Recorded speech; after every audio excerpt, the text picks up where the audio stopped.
Itu satu malam deres bikin hafalan setengah kaca, satu kaca, sulit gitu ya. Maka dawuh Umi Azah dulu kepada teman-teman santri sangat menenangkan hati.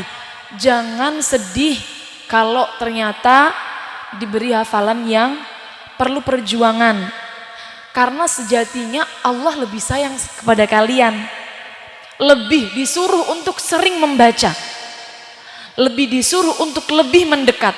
Masalahnya anak-anak zaman sekarang niki sukanya rebahan, gibutan. Apalagi kalau di rumah sudah ada yang namanya HP. Anak zaman sekarang HP-nan sambil nonton drakor. Sudah lengkap. Itu perjuangan kita sebenarnya dalam menghafal Al-Quran melawan itu. Bukan melawan penjajah, bukan melawan siapa, bukan. Tapi melawan diri kita sendiri. Melawan diri kita sendiri untuk tidak rebahan. Rebahan adalah pusat daripada kemunduran anak muda zaman sekarang.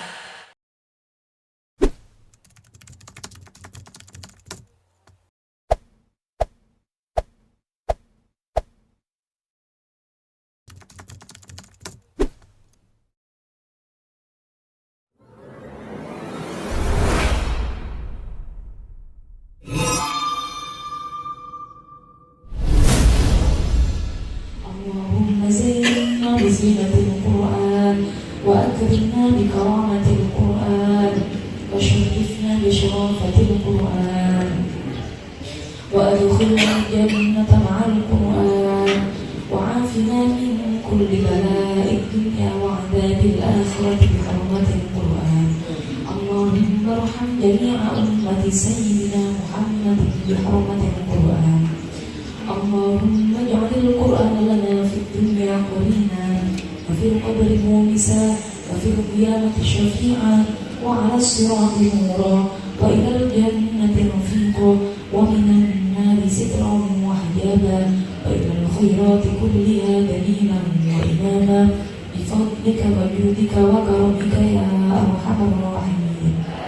اللهم ارحمنا بالقرآن واجعله لنا إماما ونورا وهدى ورحمة.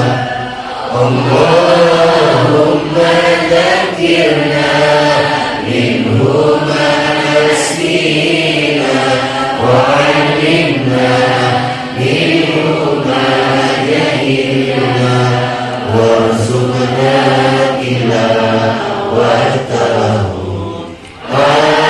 آناء الليل وأطراف النهار واجعله لنا حجة يا رب العالمين. تقبل الله منا ومنكم، تقبل يا كريم. الفاتحة. Kalau di sini diamanahi untuk menyampaikan sedikit motivasi, maka berarti khitabnya kepada teman-teman santri, nyuwun sewu, apabila nanti ada sedikit atau banyak hal yang kurang berkenan. Kaulo berbicara sebagai senior teman-teman santri dalam menghafal Al-Quran. Teman-teman santri di sini semua menghafal Al-Quran. Insya Allah, alhamdulillah. Menghafal Al-Quran tentu banyak sekali tantangannya. Apalagi di sini kaulo tadi dengar bahwa formal ada sekolahnya. Maka bekal yang harus kita siapkan yang pertama adalah pintar membagi waktu. Pintar membagi waktu. Panjenengan semua sekarang berada di masa emas kalian.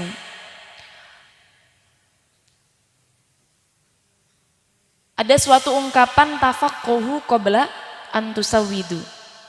Qabla an tusawidu, belajarlah sebelum kalian menjadi pemimpin.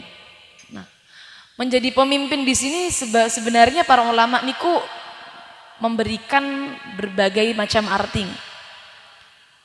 Ada yang mengatakan menjadi pemimpin berarti sudah selesai mondoknya, terjun di masyarakat. Ada yang mengatakan qabla an tusawwidun itu menikah. Qabla an tusawwidun itu menikah. Nah, perempuan ini masa emasnya berarti ketika sedang mondok sampai umur-umurnya menikah. Oleh karenanya, karena masa emasnya perempuan ini sebentar,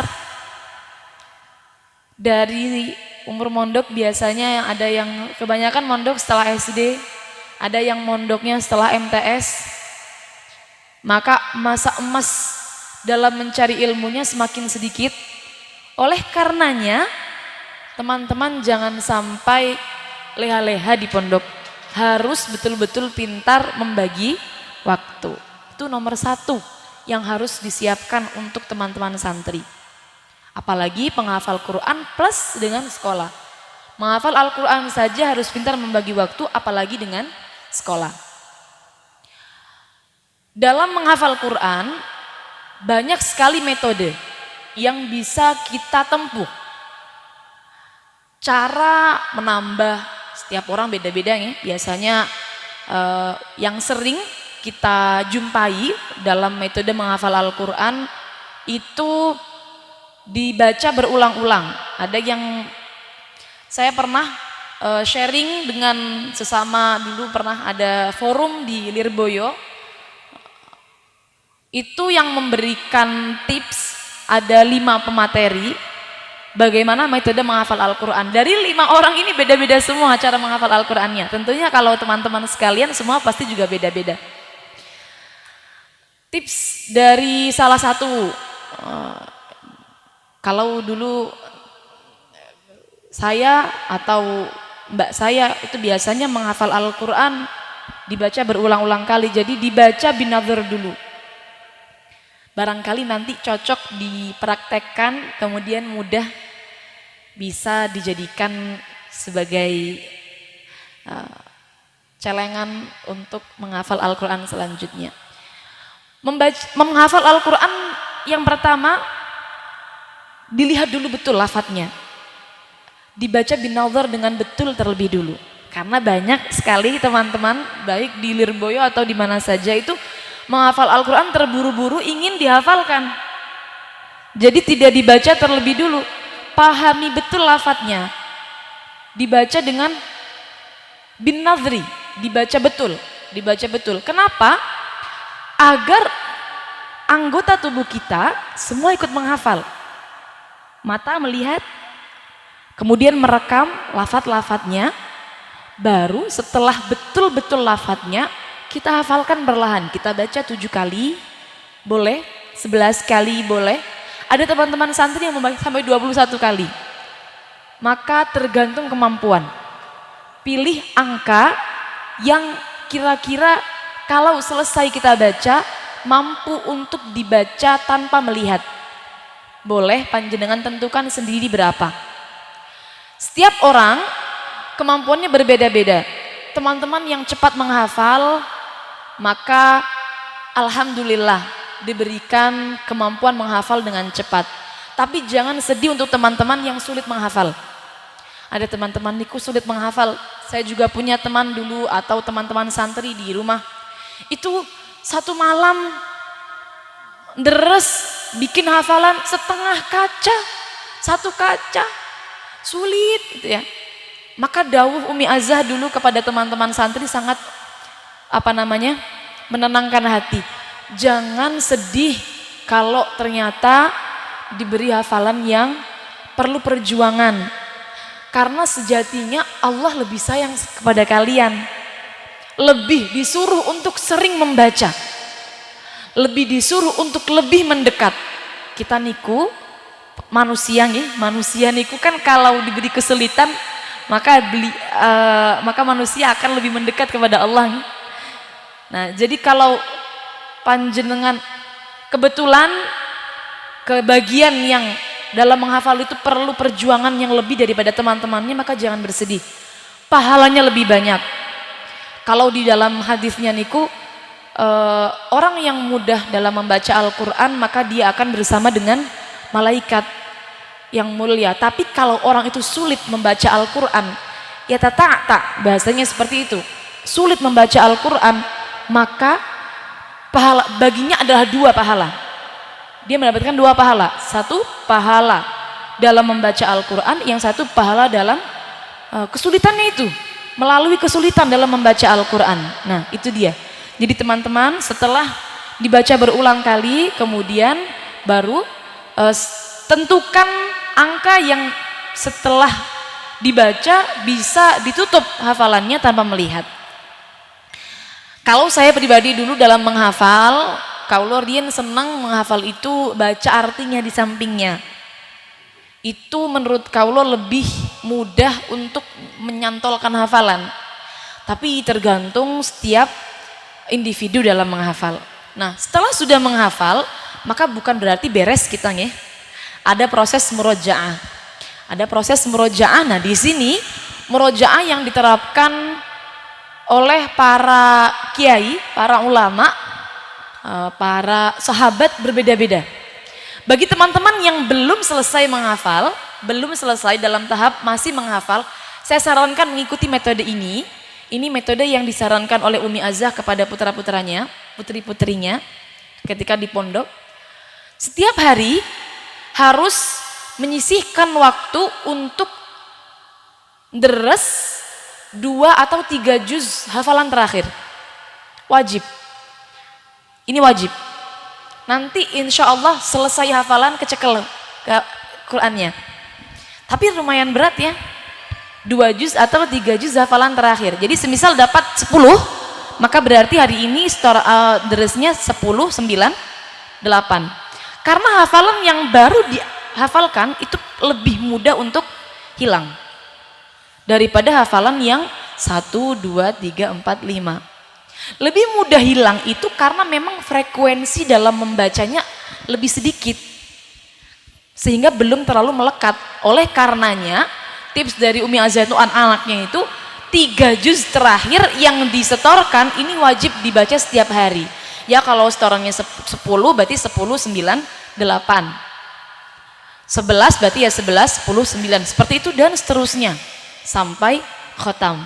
Kalau saya pribadi dulu sebetulnya belum memakai metode ini karena saya menjadi menantu beliau ya, setelah hatam baru tahu tips ini. Saya dulu dari Umi Hana tipsnya, kebetulan kaulo itu menghafal ketika kecil. Saya menghafal masih umur 10 tahun. Kenapa? Enten kancane, di sini masih kecil-kecil nggih. Enten nggih Nyai, masih nggih.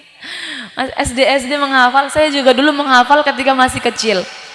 Saya sangat salut kepada teman-teman yang menghafal masih kecil langsung lancar. Karena saya dulu mungkin ada Mbak Asrul niku, teman dulu pondok Nyai. Itu saksi hidup kaulo. Saya itu kalau di pondok dulu mau deresnya ketika akan setoran mawon. Kalau tidak mau setoran tidak mau deres, sehingga Umi kaulo memberikan tips kepada kaulo untuk melancarkan setelah saya selesai menghafal.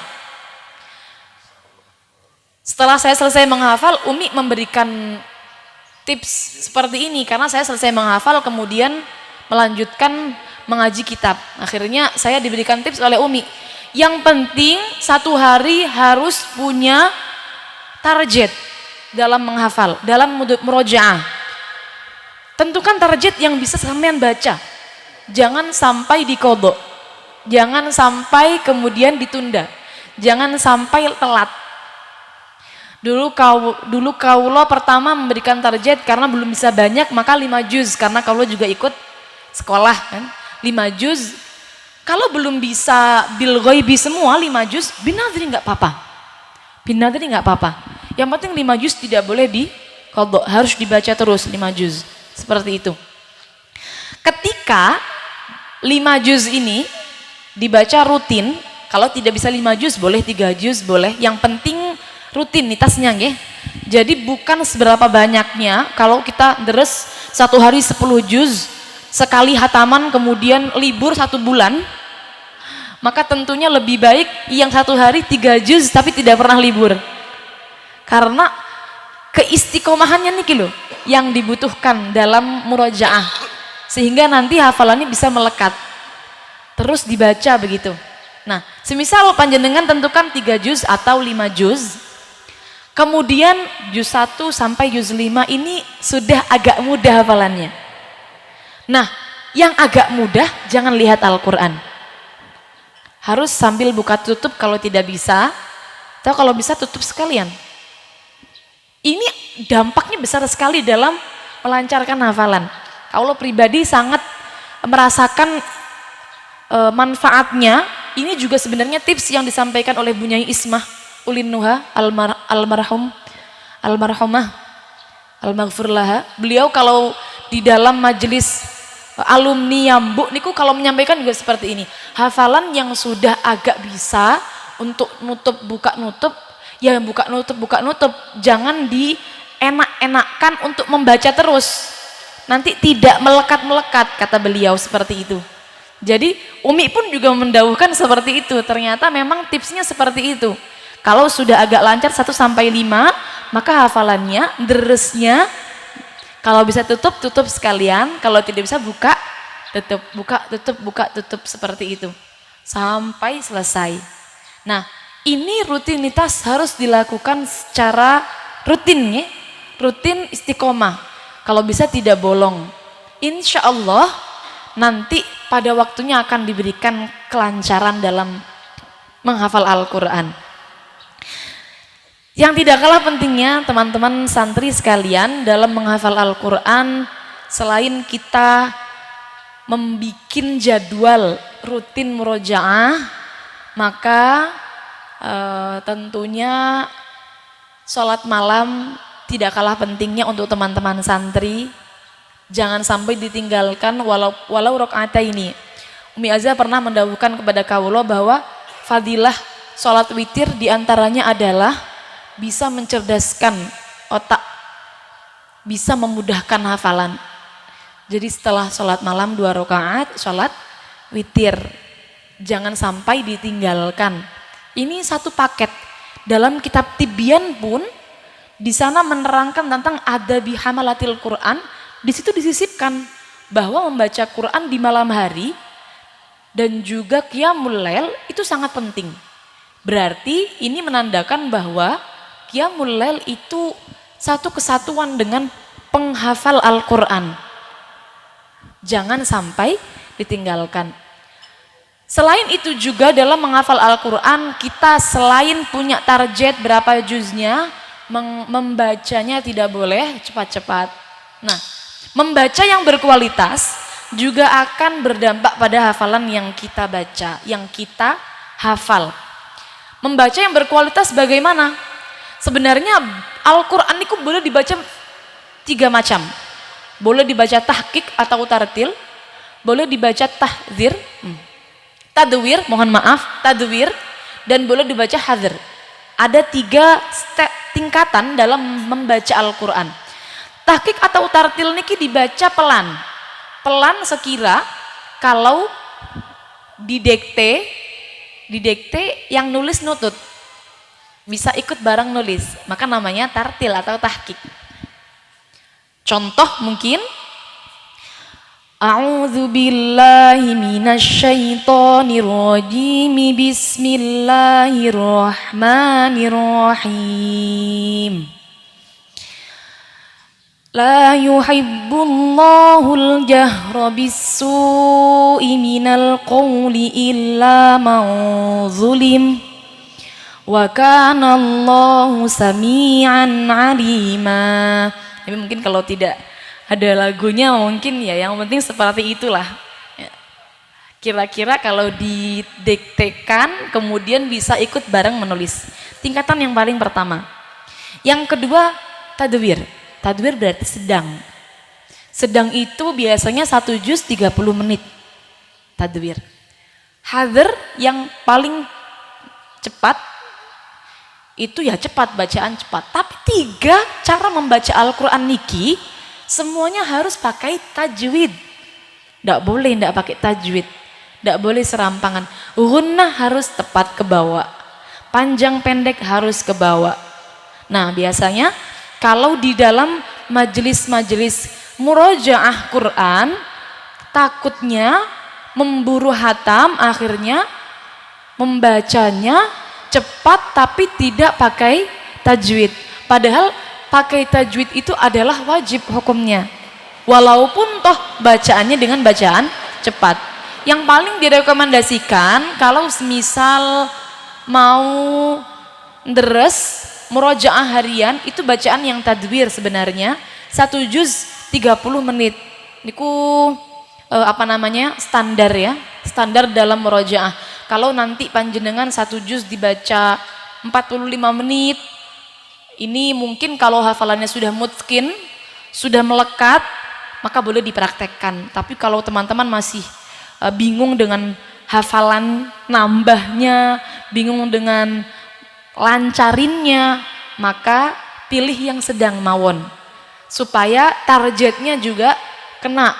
Kalau nanti kita ngikuti yang bacaan tartil yang terlalu pelan 1 juz 45 menit kira-kira, nanti kira-kira kalau kita punya target 5 juz berarti berapa jam?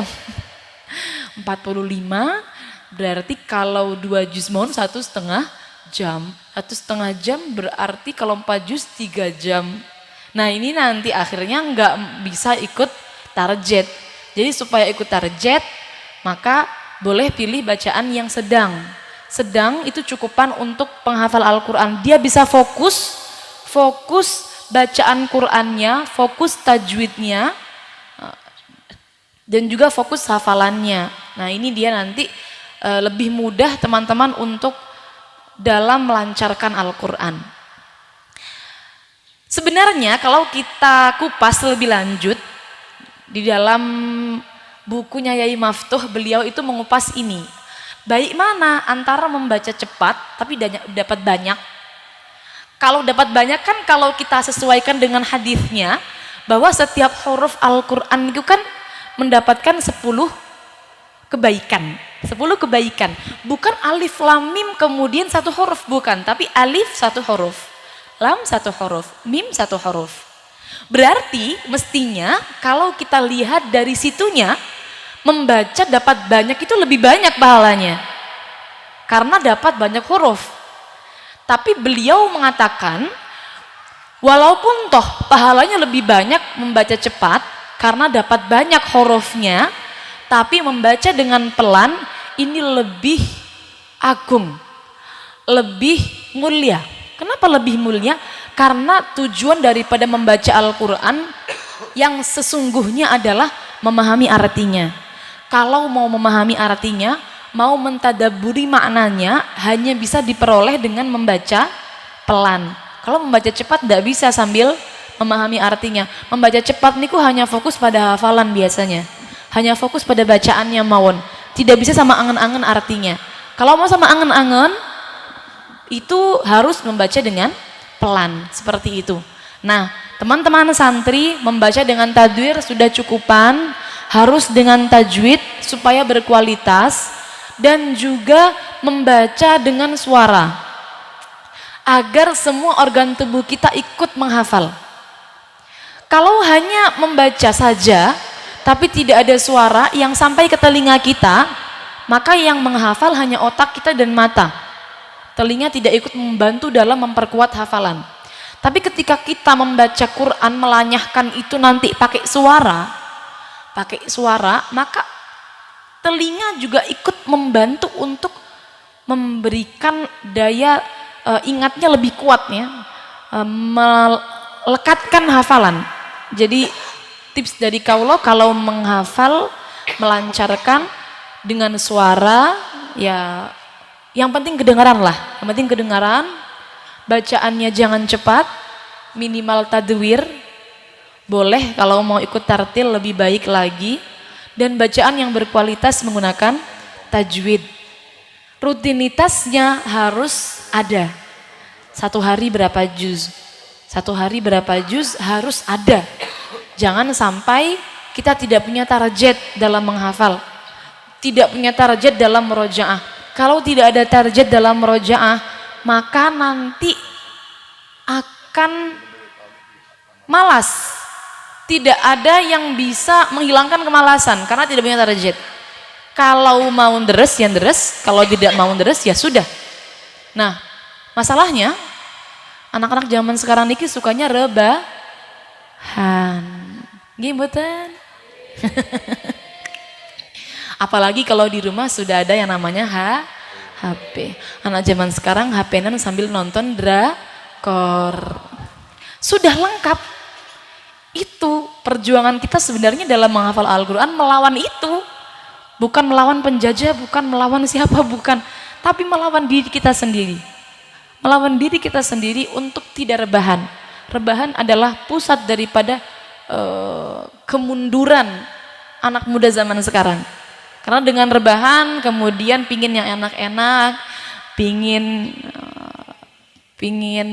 lihat film, pingin sembarang-barang tidur akhirnya. Baca Quran kalau dengan rebahan baru 1 lembar sudah ketiduran. Sebenarnya kalau kita bahas tentang adabnya dalam membaca Quran niku, adab yang paling baik seperti kita sowan kepada guru. Ya, Al-Quran kalamullah. Kalamullah mestinya kan seperti matur kepada Allah. Nah, kalau kita matur kepada guru saja menggunakan adab, apalagi matur kepada Allah. Maka paling baik ya dengan duduk menghadap kiblat seperti itu. Tapi boleh tidak sebenarnya dibaca dengan tidur, dibaca dengan berdiri, boleh. Fadhkurullaha qiyaman wa qu'udan wa 'ala junubikum. Boleh. Boleh. Yang penting menutup auratnya. Teman-teman santri ini biasanya jangan sampai kemudian deres yang berkualitas itu sesuai dengan adab ya. Jadi walaupun adab ini secara kelihatannya itu tidak ada efeknya kepada hafalan kita, tapi kita nggak boleh meremehkan yang namanya barokah. Barokah itu bisa datang karena kita menjaga adab. Adab yang baik dalam menghafal Al-Quran, karena sejatinya sebenarnya lanyah kalian mboten niku adalah fadl. Lanyah niku fadl, bukan karena kita sergap deres kemudian lanyah, bukan. Niku sering sekali dilakukan oleh para ahli Quran nih, para bunyai Quran. Lanyah Quran itu adalah anugerah dari Allah, murni anugerah dari Allah. Ada orang yang terus dilalah dari yang diparingi lanyah. Seperti itu ada. Sehingga kenapa? Karena fadl dari Allah, maka tentunya menjaga adab kita kepada Allah penting sekali. Juga teman-teman semisal nanti deres, tujuannya juga jangan sampai hanya ingin lanyah. Deres tujuannya untuk taqarrub ilallah, untuk ibadah, untuk mendekatkan diri kepada Allah. Kenapa? Karena kalau tujuannya lanyah, setelah lanyah mboten deres. Setelah lanyah selesai, tidak ada rutinitas setiap hari tidak dilakukan, tidak ada wirid dengan Quran, tidak ada. Padahal yahfaz hatta yamut, menghafal sampai mati. Murojaah itu ibadah sampai mati. Kalau nanti menghafalnya karena pingin lanyah, maka berarti ketika lanyah selesai, wiridnya nggak dilakukan lagi, deresnya nggak rutin lagi, nggak istiqomah lagi. Sehingga dalam menghafal teman-teman harus niatnya yang betul, kalau bisa adabnya yang baik. Ya kalau dengan tiduran menutup aurat, saya itu banyak menemukan di pondok tahfidz Ibu Nyai, itu bajunya pendek sekian, kemudian tidak menutup kerudungnya, tidak pakai kerudung, tidak menutup kerudung, tidak menutup rambut, bentuknya sembarangan, tapi deres. Ya nggak apa-apa daripada nggak deres kalau mau seperti itu, cuman kita harus tilik kembali. Jangan-jangan kurang nyantolnya hafalan karena kurang menjaga adab, begitu. Jadi adab juga penting ya, adab juga penting. Tentang alim niku ada cerita 2 orang sahabat karib belajar bersama. Setelah belajar bersama lalu pulang ke kampung halaman. Yang satu hebat jadi kiai, yang satu nggak jadi apa-apa. Ditanya, kok bisa satunya jadi kiai, satunya nggak jadi? Padahal dulunya bareng, berangkatnya bareng, ngajinya bareng. Ternyata ketika di pondok yang satu menjaga adab, yang satu tidak menjaga adab. Dampak pada ilmu yang didapatkan. Nah itu dia teman-teman, dalam menghafal Al-Quran, selain tadi tips-tips yang kaulo pernah lakukan dan kaulo dapatkan barangkali bermanfaat, kita juga harus menjaga adab dalam membaca Al-Quran. Panjenengan semua menghafal Al-Quran sudah tepat langkahnya, karena perempuan ini yang baik memang penghafal Al-Quran. Kalau di rumah tangga nanti, kalau tidak hafal Al-Quran, hari-hari sambil masak, niku ya masak doang. Tapi kalau menghafal Al-Quran, masak sambil deres, nyapu sambil deres, nyetrika sambil deres. Gimana pembuatan ibu-ibu nggih? Kalau Umi Hana ngonten le dawuh ibu-ibu. Umi Hana niku dilalah beliau ketika menikah dengan Abah Kaulo belum hatam. Jangankan lancar, belum hatam. Yang lancar mungkin masih 10 tapi belum hatam. Jadi Umi itu sering sekali menceritakan perjuangan Umi kepada santri-santri supaya santri nggak males. Sering sekali menceritakan perjuangan Umi dalam melancarkan. Setelah punya anak satu, dalam keadaan hamil beliau sampai menghatamkan Quran. Jadi wisuda niku hamil besar. Belum lancar sama sekali, kata Umi. Umi itu khotaman wisuda, khotmil Quran ketika wisuda niku sambil melirik Quran. Soalnya dereng lancar. Tapi setelah itu Umi ngaos ten Banyai Zuriyah Munawir, ten Maunah Sari. Diberikan ijazah oleh Mbah Nyai Zuriyah untuk membaca Al-Quran 1 hari 10 juz sampai setahun. Tidak boleh diutang, harus 10 juz sehari. Umi dengan anak satu, dengan kesibukan rumah tangganya, dengan kerempongan ibu-ibu rumah tangga yang baru menikah, belum tertata ekonominya, Umi dawuh bangun jam 2 untuk bikin donat. Karena belum tertata ekonominya bikin donat, makanya kemudian setrika itu karena belum lancar, jadi Qurannya dibuka di depannya ngonten. Deres sambil nyetrika, dibuka di depannya ngonten.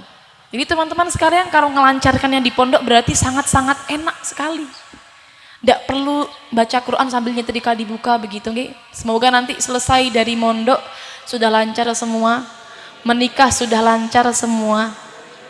Jadi kita tinggal meneruskan rutinitas istiqomah wirid dengan Qurannya. Wirid dengan Quran adalah wirid yang paling baik. Karena fadlu kalamillah ala masiwahu seperti fadlullah ala khalqih. Keutamaan kalamullah di antara yang lainnya itu sama seperti keutamaan Allah di antara makhluknya, atas makhluknya. Paling mulia Al-Quran. Jadi sudah, tidak usah bingung, nggak punya wirid apa-apa. Kalau punya hafalan Quran, wirid Quran. Bikin rutinitas harian dengan Quran. Wiridnya pakai Quran. Yang penting tidak bolong dalam deresnya. Semoga kita semua dijadikan para penghafal Al-Quran yang bisa menjaga keistiqomahan, mendapatkan ridhonya Allah, dan dijadikan ahli Al-Quran bersama dengan Quran di dunia hingga di akhirat nanti. Kurang lebihnya mohon maaf, hanya segitu saja. Mungkin yang saya sampaikan banyak kurangnya, mohon maaf yang sebanyak-banyaknya. Tips tadi semoga bermanfaat untuk teman-teman santri, barangkali bisa diikuti, bisa mempermudah dalam menghafal Al-Quran. Alhamdulillah. Kula akhiri pangapunten ingkang kathah. Wassalamualaikum warahmatullahi wabarakatuh.